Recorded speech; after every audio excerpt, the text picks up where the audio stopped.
இன்று மார்கழி மாதத்தின் 5வது நாள் மாயனை மண்ணு என்கின்ற பாசுரம். இந்த பாசுரத்தில் ஒரு கோபிகை பெண்களுள் ஒருவரான ஒரு பெண் கேள்வி கேட்கின்றார். ஆண்டாள் தாயாரிடம் கேள்வி கேட்கின்றார். நம்முடைய பாவை நோன்பு கை கொடுக்குமா? நாம் அதில் வெற்றி அடைவோமா என்று கேட்கின்றார். ஏனென்றால் நாம் பாவமே செய்து பாவியானோம் என்கின்றபடியே பாவம் செய்து வருகின்றோம். பகவான் நம்மை ஏற்றுக்கொள்வாரா? நம்மிடம் தோஷத்தை பார்ப்பாரா என்று கேட்கின்றார். அதற்கு ஆண்டாள் தாயார் கூறுகின்றார், நம்மிடம் அவன் தோஷத்தை பார்த்தால் அவனுக்கு தான் குற்றம். அதே போன்று நாம் தூய்மையானவர்கள் என்று நினைத்தால் அது நமக்கு தோஷம். ஏனென்றால் நாம் பகவானிடம் நம்மை தாழ்த்து கொண்டுதான் பகவானை அனுபவிக்க வேண்டும். மேலும் அந்த பெண் கேட்கின்றார், ராமாயணத்தில் சக்கரவர்த்தியின் திருமகனான ராமருடைய முடிசூட்டும் விழா தடைப்பட்டது. அதனை நாள் குறித்தவர் யார் என்றால் சப்த ரிஷிகளுள் ஒருவரான வசிஷ்டர். அவர் நாள் குறித்தது. அப்படிப்பட்டவர் நாள் குறித்தும் அந்த விழா நடக்கவில்லை. அதை நியமித்தவர், அதை முடிவு செய்தவர் யார் என்றால் இந்திரனாலும் தேவர்களாலும் அழிக்க இயலாத சம்பகாசுரனை வதைத்த தசரதர். அவர் முடிவு செய்து கூட அந்த விழா நடக்கவில்லை. பகவானுடைய காரியமே நடக்கவில்லை. நம்மை போன்ற சாமானியர்களுடைய காரியம் நடைபெறுமா என்று ஆண்டாள் தாயாரிடம் கேட்கின்றார். அதற்கு ஆண்டாள் தாயார் கூறுகின்றார், அது பகவானுடைய சங்கல்பத்தினாலே, அந்த அவதாரத்தில் எடுத்த சங்கல்பத்தினாலே, அது பகவானுடைய விருப்பத்தினால் அவர் அப்படி செய்தார். ஏனென்றால் தன்னுடைய பக்தர்களை காப்பதற்காகவும் ராவணனுடைய சிறையிலிருந்து தேவர்களையும் தேவ கன்னிகைகளையும் விடுவிப்பதற்காக அவர் தன்னுடைய ராஜ பதவியை துறந்தார். மேலும் விபீஷ்ண ஆழ்வார் சுக்ரீவன் போன்றோர்களுக்கு முடிசூட்ட அவர் தன்னுடைய முடியை இழந்தார் என்று நமது பூர்வாச்சாரியார்கள் கூறுவார்கள். அதனால் பகவான் நம்மை நிச்சயமாக ஏற்றுக்கொள்வார் என்று ஆண்டாள் தாயார் கூறுகின்றார். மாயனை மண்ணு வடமதுரை மைந்தனை தூய பெருநீர் யமுனை துறைவனை ஆயர் குலத்தினில் தோன்றும் மணிவிளக்கை தாயை குடல் விளக்கம் செய்த தாமோதரனை தூயோமாய் வந்து நாம் தூமலர் தூவி தொழுது வாய்நாள் பாடி மனத்தினால் சிந்திக்க போழ பிழையும் புகுதருவான் இன்றனவும் தீனில் தூசாகும் செப்பேலோரெம்பாவாய். மாயனை மண்ணு வடமதுரை மைந்தனை. இங்கு ஆண்டாள் தாயார் கிருஷ்ணனை மாயன் என்று கூறுகின்றார். ஏனென்றால் அவன் எப்படிப்பட்டவன் என்றால் அண்ட சராசரங்களுக்கும் அதிபதி, எல்லா விதமான லோகங்களையும் தனக்கே உடையவன். கனந்து உமிழ்ந்து கடந்திறந்தது கண்டும் தெளியகில்லீர் என்கின்றபடியே தன்னுடைய ஒரே மூச்சு காற்றல் அனைத்து விதமான லோகங்களையும் உள்ளே இழுத்து வெளியே விடுவானாம். அப்படிப்பட்டவன் இந்திரன், பிரம்மன் அனைவரும் அஞ்சி நடுங்கக்கூடிய பரமாத்மா. அப்படிப்பட்டவன் இந்த ஆயர்பாடியில் எளிமையாக தாழ விட்டு கொண்டு வெண்ணெய் திருடி பால் திருடி அடி வாங்கி அனைவரிடமும் எளிமையாக இருக்கின்றானே, அதனால் இவனை மாயன் என்று கூறுகின்றார். மாயனை மண்ணு வடமதுரை மைந்தனை. அப்படிப்பட்டவன் வடமதுராவில் வந்து அவதரித்து இருக்கின்றான். தூய பெருநீர் யமுனை துறைவனை. இங்கு ஆண்டாள் தாயார் யமுனை நதியை தூய பெருநீர் என்று கூறுகின்றார். தோஷமே இல்லாத நதி. நம்முடைய சம்பிரதாயத்தில் கங்கை நதியை காட்டிலும் யமுனை நதிக்கு ஏற்றம் அதிகம். ஏனென்றால் பகவானுடைய திருவடி பட்ட நதி. பகவானுடைய அனைத்து லீலைகளும் யமுனை நதியில்தான் நிகழ்ந்தது.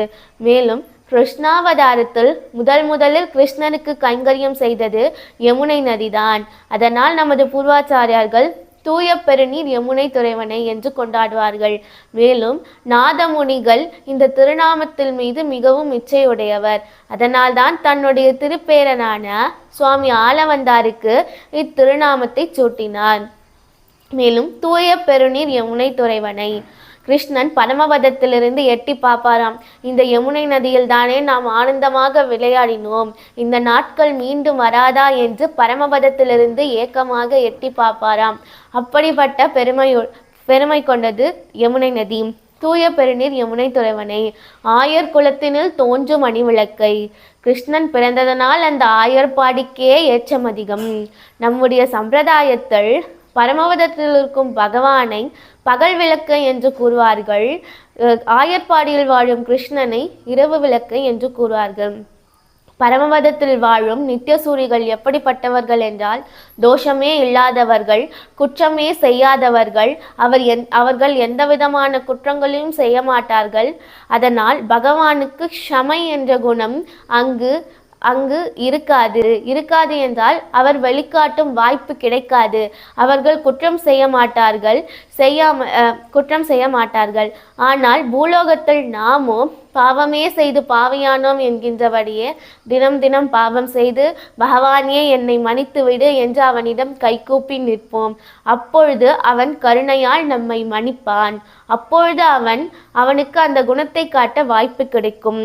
அதனால் அவன் பரமபதத்தில் இருக்கும் நாதன் பகல் விளக்கு போலவும், ஆயர்பாடியில் வாழும் கிருஷ்ணன் இரவு விளக்கு என்று கூறுவார். ஒரு விளக்கு பகலில் ஏற்றினால் அது பிரகாசிக்காது, பயனும் இருக்காது. அதே விளக்கை இரவில் ஏற்றினால் மிகவும் பிரகாசிக்கும், மிகுந்த பயன் தரும். அதே போல்தான் பரமபதத்தில் இருக்கும் பகவான் பகல் விளக்கு போலேயும், ஆயர்பாடியில் வாழும் கிருஷ்ணன் இரவு விளக்கு போலேயும். இதைதான் பிள்ளைலோகாச்சாரியார் ஸ்ரீவசன பூஷணத்தில் சாதிக்கின்றார். பிரபத்திக்கு அபேஷிதங்களான சௌலபியாதிகள் இருட்டறையில் விளக்கு போலே பிரகாசிப்பதிங்கே. இப்படிப்பட்ட திவ்ய தேசத்தில் எழுந்தள்ளிருக்கும் பகவானுடைய சௌலபியமானது இருட்டறையில் ஒரு விளக்கு ஏற்றினால் எப்படி பிரகாசிக்குமோ அப்படி பிரகாசிக்கும் என்று கூறுகின்றார். ஆயர் குலத்தினுள் தோன்றும் மணி விளக்கை இப்படி பகவான் ஆயர் குலத்துக்கே ஒரு விளக்காக தோன்றினார். தாயை குடல் விளக்கம் செய்த தாமோதரன், அதாவது தன்னுடைய தாய்க்கு பெருமை உண்டாக்கிய தாமோதரன். தாமோதரன் என்றால் தன்னுடைய இடுப்பில் தழும்பை உடையவன் என்ற அர்த்தம். இவனுக்கு இந்த தழும்பு எப்படி ஏற்பட்டதென்றால், பிரம்மன், சிவன், இந்திரன் போன்ற அனைத்து தேவர்களும் அஞ்சு நடுங்க அந்த பரமாத்மா இங்கு ஒரு சிறு யாதவ பெண்ணான யசோதையிடம் உரலில் கட்டுண்டு அவர்களை கண்டு அஞ்சி நிற்கும் தன்மையுடையவன். அவர்கள் கட்டப்பட்ட கயிற்றினால் அவனுக்கு அந்த தழும்பு உண்டாயிற்று. மேலும் இங்கு யசோதை தாயாருக்கு பாரதந்தரியமாக இருக்கின்றான். அவன் எப்படிப்பட்டவன் என்றால், எந்தவிதமான வீரர்களாலும் அடக்க இயலாத வல்லமை படைத்தவன். ஒரு சிறு பெண் கட்டிய கயிற்று அவனால் அவிழ்க்க முடியுமா என்றால் நிச்சயமாக முடியும்.